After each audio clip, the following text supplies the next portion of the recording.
Welcome to the PharmaSource podcast.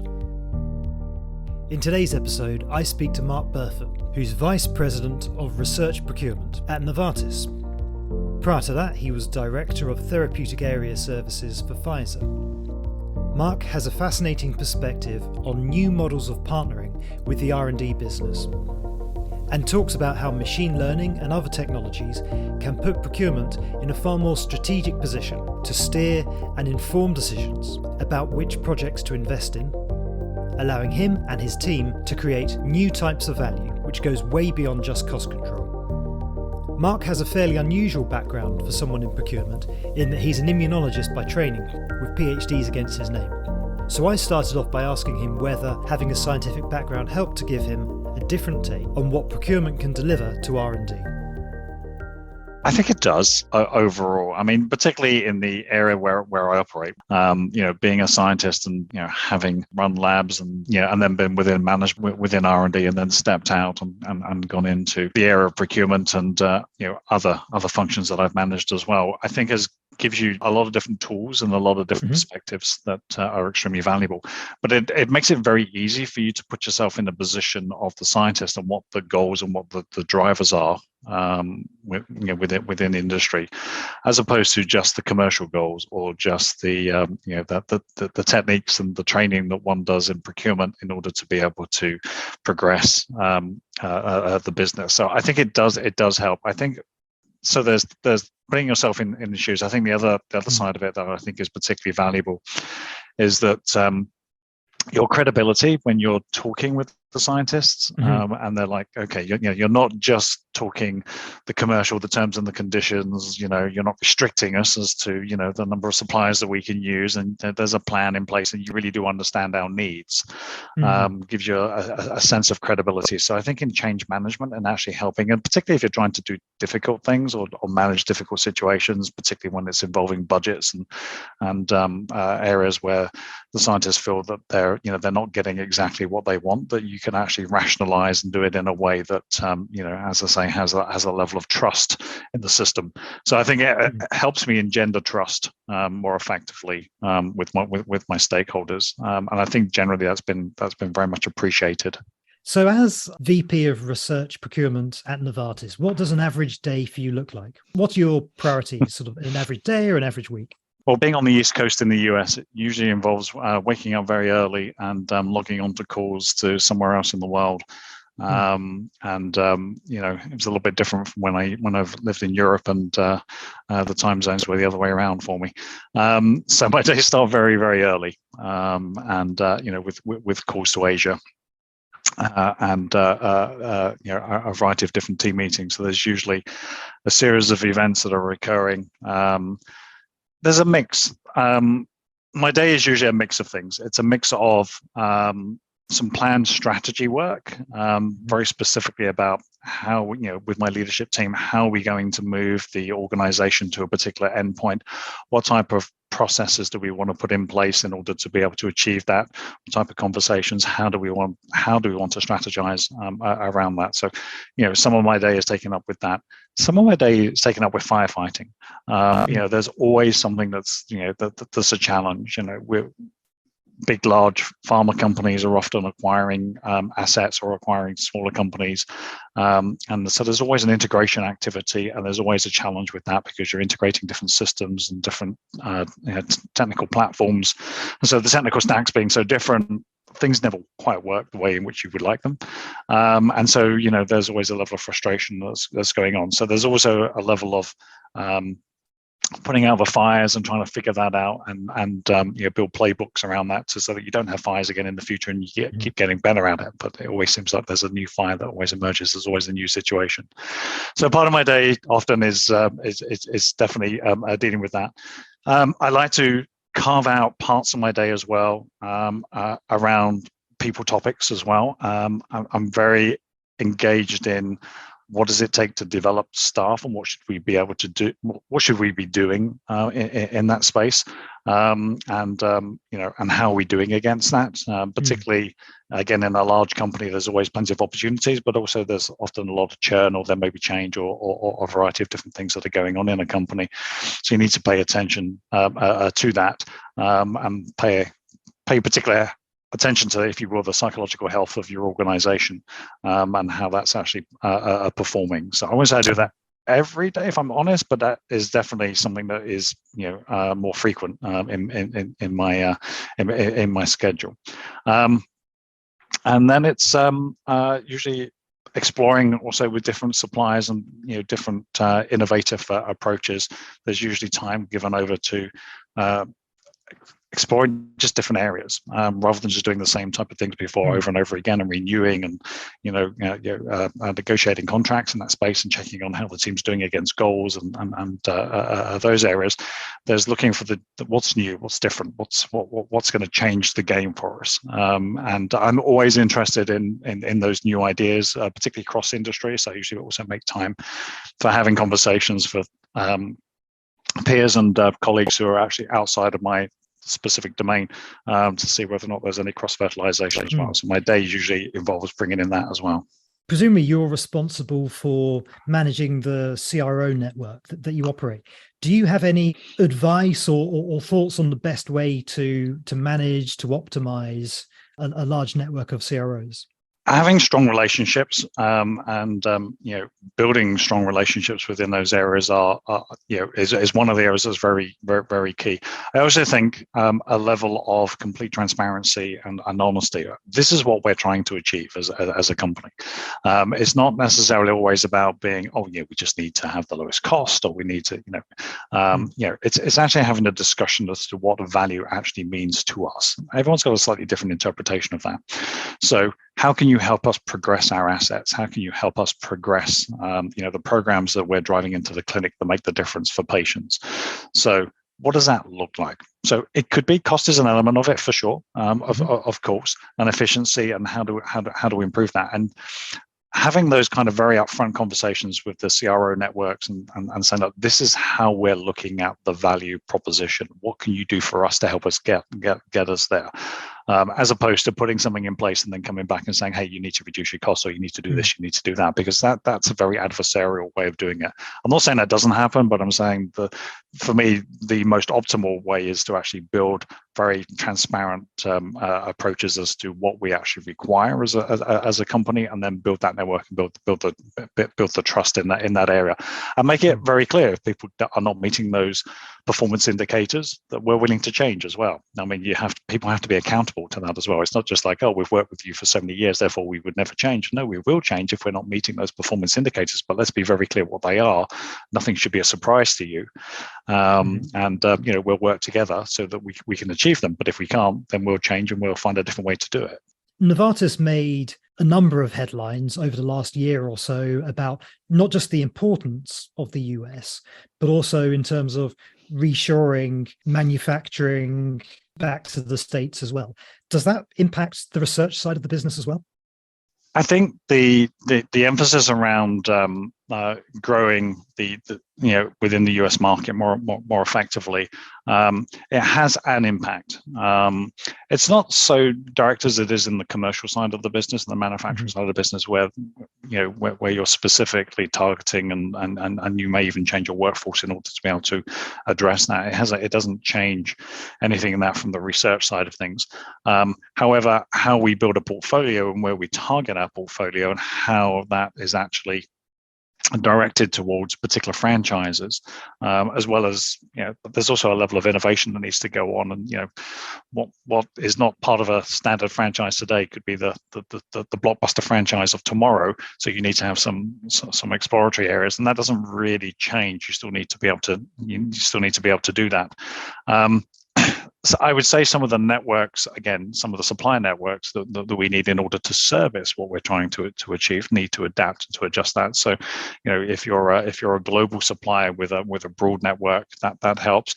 We're always looking for the appropriate suppliers within the area. There's also the diversity questions around looking at diverse suppliers as well, and within the region, particularly in the US, and trying to meet some certain targets that we set ourselves in that area. So it does have an impact for sure. And there are different rules in different countries. I mean, we're trying globally to meet certain environmental sustainability goals and those types of aspirations that we have in mind, and some of the US companies that we work with are more advanced than some other ones in other parts of the world in helping us achieve some of those, and it varies. So it helps us when we consider all those different elements and those different facets of decision making going forward. But the structure of research itself doesn't fundamentally really change. In your opinion, how can procurement become a real enabler of the science? Perhaps your background helps you to do this, but how can procurement accelerate the work that's going on in R&D and make it more productive? That's a great question, Luke. Because I think actually it's a really important element that I hope that we try to bring to the company at Novartis, because there are different ways of approaching in procurement. You can take sourcing strategies, you can take a very transactional approach, you can build contracts, you can you can help your scientists gain access to the array of supplies and reagents and techniques and services that they require in order to achieve their work, as well as mixing that with our own internal capability. That's also a very traditional way of approaching it. I think, with the advent over, I won't say even recent years, because I would say that AI has actually been around quite a while now.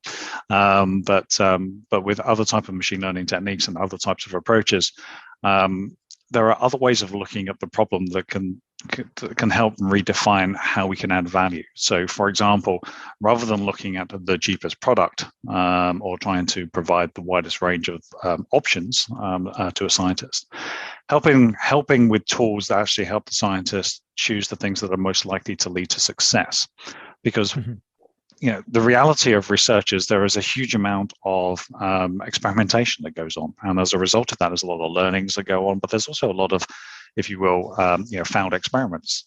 In reality, we try things, it doesn't work. We try something else. We have an idea. We're exploring it. That's the nature of research. But there's also a lot of reagent failure. There's a lot of experimental failure that happens just because we haven't picked the best reagent, or we've picked the best approach around that, and we're exploring. And I'd say that there are tools out there now and approaches that can help us in that area, that can help guide the scientists and give them insights to say, hey, you're better choosing this set of reagents versus testing all these other ones. That most have a cost-effective approach, so there's a cost gain to that, but it has a productivity approach, because now you're moving faster, because you're getting less failed experiments as a result of that. AI-based tools, are they? That would help. Yes, yeah, exactly. So there's not only AI based, and AI can be a catch-all buzzword to some extent. There are a mix of processes, computational approaches. Some of them AI based, some of them just straight computational. There are a number of different approaches around that. But I think it adds such a different level of value if you're helping the scientists make more informed choices, as opposed to just the supplier will always tell you this is the best thing that we have, and it's great, and it will help meet your needs. Equally, scientists are very, as I was when I was in the lab, very dependent on reading materials and methods, and what appears in peer-reviewed literature, and trying to understand, whether or not they can reproduce that experiment and how that was done and what reagents they used, and then buying those same things and then reproducing it. Providing some other types of insights that can say, there's actually a better way to do this, or there's another, but actually you should look over here at this set of materials and methods, and use this approach instead, because it's more likely to give you the end result that you're looking for versus this one. Again, that really, really helps now. So that that links with procurement because it's helping us define the ecosystem and the supplier base and the reagents and everything that's required and the services that are required in order to help drive the science. So that becomes a very unique partnership. And I would say that's not been done very, very well in the past. We've been more traditional in our approaches, and I'd say that's changing now. We're very much more focused on that. For me, the speed of the science and driving it more effectively is so much more valuable than just giving more choice and having the best contracts in place. I want good contracts. I want it all. But I think driving the science is really, and that's a lot to do with my own background and my belief in how we do things. I don't think I'm unique in that sense, but I think I felt the other side of it, sitting at the bench and ordering things, and things not working and testing so many different reagents until I got it to work. I can feel the pain on the other side as well. What's the response been from the scientists who you do? Because it's a bit of an inversion, really, of the typical relationship between them doing the discovery and the reading and procurement going off and finding the cheapest product. It very much depends on how you pitch this. I mean, if you pitch this in a we're replacing you with AI, and it's going to do all your science for you, that's probably not a particularly powerful way to get change management to get your end result. And actually, that's not the intent. The intent is actually to provide tools to actually, in partnership with the thinking of the scientist, to say, look, here are options that I'm presenting you. You're making the final decision. You're still in control. Scientists are still making the control as to what they're choosing to do. They can choose to ignore that. They can choose to use that. But you're giving them data and statistics and a level of analytics that's helping them make informed choices. And that tends to work well. People tend to react positively to that if they can see where the data's coming from, if they trust in that, and if it's and if they're seeing results coming out of that have led to a positive outcome, which we have. We've seen significant increases in productivity as a result of that, improvements in different types of reagent classes that we purchase, for example. So I would say that has that has a very positive effect. So long as you're not pitching it as something that's trying to replace or to think on behalf of the scientists, but more, aid them in the decision making, then it's been very, very good. So I would say that for some of the tools that we use in this space, we've got good 70-80% uptake across our scientists globally in using these approaches. I think there's still a lot more to do, and there's a lot more opportunity in this space, and some other things I think that we can do in that area. But I think the desire to play and to adopt it, so long as it's not a threatening technology, I think is actually very, very good. So it's pitching it in the right way. Is there a number that you could put on the time saved or the cost efficiency from these types of approaches? Well, you can break it down into a number of different categories for sure. So you can certainly put savings around some of the areas that we have. So you can save between 10 to 20 million bucks over a period of a few years in a particular reagent class, just by making improvements, which you can use for reinvestment in other areas as well. And you can keep exponentially growing that depending on the different types of, there's so many different elements to an experiment as to the different things that you could use in order to do that. So there's so many different elements, and we've only tackled some of them. We haven't tackled all of them. So I would say that there's a lot more potential growth in that area. But in terms of time saved, I mean, I would say that there's been probably fourfold increases in some of the improvements for some of the reagent selections when we're doing some of the target validation work. And those areas, something very measurable. So you're getting both cost savings on one end, but you're also getting speed and productivity gains at the other end that's helping you accelerate the science. So which is a really nice position to be in. It's a great extra way to demonstrate value, isn't it? A whole other category of metrics.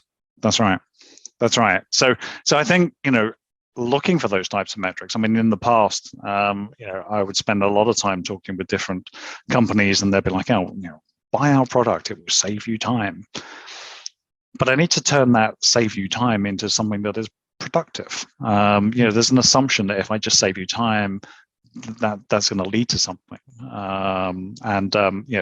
Not to be dismissive of that, but if you create more time and give people just more time to have coffee, it doesn't necessarily lead to more productivity. So you then need to say, well, what am I measuring? What's the output of productivity? Is it the number of experiments? Is it the number of activities that are going on? Is it the number of failed experiments that we're doing versus non-failed experiments? Is the amount of waste that we generate as a company, which is a proxy for potentially how much experimental work that we're doing? There's all sorts of different things to measure along that route, and I think being a little bit more thoughtful about that. And playing in that space in procurement, and then putting that back to our suppliers and saying, this is now what we're trying to measure. This is what you need to help us with. Then you change the game with them because they're not used to that either. They're like, oh, okay, then that's what success looks like. And if we hit that success, then you will buy more of our product, or you will buy more of our service, or whatever that looks like. It's like, yes, but this is what it needs to hit, as opposed to just generically telling me you're going to save me time. What are your thoughts on supply chain ecosystems and how they can be used to benefit everyone? Because no one company can do everything. How do you see that developing? I think there's a huge opportunity of change in the future. I mean, I think, certainly for the years I've been in the industry, from the days where everything was self-contained within a company and every component that you did was self-contained to building out CRO networks and actually having some of it outsourced and some of it insourced. And then looking at small companies and biotechs who were looking to be, to build an asset to a certain level and then have it taken over by a big pharma company so that they can, because they have the machinery in order to be able to move it forward. Mm-hmm. It's not always the case now, because there's so much more of the services industry and all the different pieces that are available to you globally, that even as a small company, there are ways to get things into a clinical trial and to progress things and not sell it to a large pharma. So depending on what your strategy is and how you're running your companies, but that changes the ecosystem. That changes the ecosystem of the supplier networks and how that needs to look like as well. So do you need to have everything in a bricks and mortar location built in a specific way, or can you actually have a wider approach? We see a lot more partnerships with other pharma companies and smaller biotechs in actually moving things. So rather, so the partnerships and leads and and even some consortiums in the past as well. That again, we're sharing a supply base around an area that opens up opportunity. So long as we're everyone's playing by the rules, and we're not doing anything anti-competitive in the space, which we wouldn't do, but something that actually is benefiting the environment and getting synergies in that ecosystem, offers an awful lot of opportunity. And I do see us moving more and more in that way in the future, and taking advantage of that, particularly as we see developing countries building up even better capabilities in those spaces, which just gives us broader opportunities to be able to do that. So it's actually really quite an exciting time to things actually I would say will be continue to evolve in a very, very dynamic way in that ecosystem space, and as a result of that, I think we're all going to benefit from it. With your crystal ball, could you sort of explain how you think that could shape up? So over the next 1 to 2 years, say, I mean, how is it likely to develop further? I certainly see companies embedding a lot more of their either a mix of outsourcing or shared capabilities with other companies as well. So, you look at Novartis actually as an example of actually, signing deals with some of its manufacturing capability of offering as being a CDMO, and doing, support and actually using its capacity where it has the available capacity to actually support other companies in their needs around that. So you're seeing that already emerge, and you see that with other partners as well. I'm seeing a lot more of the smaller companies, in particularly in India at the moment, emerging more into the biology space. In the past, chemistry has been the area where you've seen an awful lot of growth in the types of services and the expansion, because the standardization that could be achieved there. We saw a lot in China some years ago, and a lot of shift to China, and we're seeing that growth in India. But I'm also seeing the biology space, which is quite a complex space. But because of the different technologies that we're moving into, where we're looking at cell and gene therapies now that are on the market that we have, and we're looking at even the radioligand therapies that we have going forward. The platform technologies are changing. The RNA technologies that we see with vaccines that are actually being moved. It's shifting the game, which means that companies need to, the suppliers need to have moved into those areas, and we're seeing them move into the area into those areas and build those capabilities. So over the next 1 to 2 years, and I'm seeing it more now as well, I'm seeing an improvement in the capabilities of those companies in that space. They just need to, be validated, get all the approvals in place and all of those things. But it's coming. It's really changing. So I do see a shift in being able to leverage that more virtual networks. You even see there's cloud-based, in silico, drug discovery companies that are supporting activities. Doesn't matter where you are in the world, right? It's now a cloud-based thing. 24/7 access to laboratory. I can do on my app that I need to get this experiment done, and I set off a robot in some far and distant place, and it starts generating outputs. This actually exists today. I see it growing and its capabilities being more expansive as we move forward in the next few years. It's a really exciting time to be in R&D, isn't it? There's so much going on.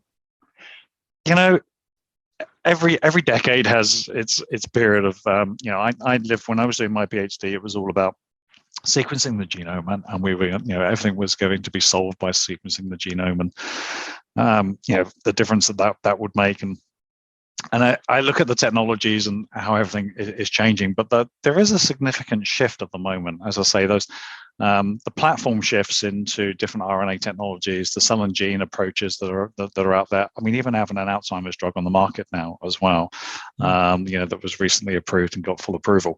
It's really showing some real progress in areas that seemed quite intractable some years ago. And yet we now have techniques and approaches, and the science has helped us. And then on top of that, the AI world itself is massively expanding. I mean, the whole boom around chat GPT approaches and generative AI approaches. Everyone's trying to figure out how to, there's so much opportunity in that space. Everyone's trying to figure out how to best use it and best leverage that. But also do it in a safe way as well, because some of these areas have a little bit more risk to them. Does it ever become overwhelming? There are so many opportunities to cover, so many technologies. The pace of change is so great. From all of that, how do you synthesize that down and prioritize and say, this is the thing that's going to drive Novartis's business forwards? Yeah, personal level, not so much overwhelming, just excitement. I mean, I'm one of those types of people that likes to have many opportunities in front, and then trying to rationalize where, as you say, where do you want to put your bets in order to be able to drive forward.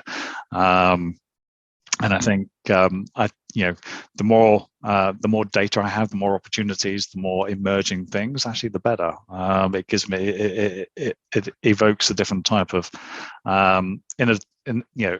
innovative thinking to give you opportunities, and it spawns new ideas. Otherwise things would stagnate. So actually, I prefer having a complex, emerging, but evolving, innovative environment. And from a company point of view, all companies are trying to make the best choices. All right, there's a balance around where do they want to focus on in order to be the most successful to get therapies to patients, and each company has a slightly different skill set or a slightly different approach around that. We do differ in those approaches. We overlap a lot in a lot of similar ways, but we also have some different strategies. So there's always a higher level element, that the board and the CEO will be looking at where they want to put their money and where the directions that we want to go, and our strategy groups internally will be defining where the markets are and where the opportunities are and how to grow them, and if there's not a market, how do you grow the market, and all the economics that sits behind that. But from the science, just the opportunity of having these different techniques and abilities just allows you to apply them in different areas and make progress in ways that you couldn't make before. That in itself is super exciting. So from the scientific point of view, as a company, once you've decided where you want to focus, then having this array of tools and technologies, and then having the right support services around you to make it work, which is what we try to do from procurement side of it as well, along with some of our key partners in operations and other functions, becomes what it's all about, and becomes the big driver, and it becomes exciting. And then when you do see progress against those programs, and for me, they're the most inspiring things. I'm sure every company does this, but when you both listen to the patients who are actually receiving some of the treatments, who are coming in and saying that do more of this is making such a difference to my family, to my life, or even just listening to the very early research, and this is our idea, this is where we're going, and we're using these techniques and we're using these approaches, and you brought this capability into the company, and we're trying this out, and it's making this progress. It's so satisfying that you just get energy around it, and then you just want to do more. You just want to find new things, better things. So it becomes very self-fulfilling. Mark, thank you so much for your time. It's been an absolutely fascinating conversation. Thank you. You're very welcome, Luke. If you work in procurement in the pharma or biotech industry, then why not register to PharmaSource, a private members community designed to connect you with peers, share best practices, and discover new suppliers. Head over to pharmasource.global for your free membership.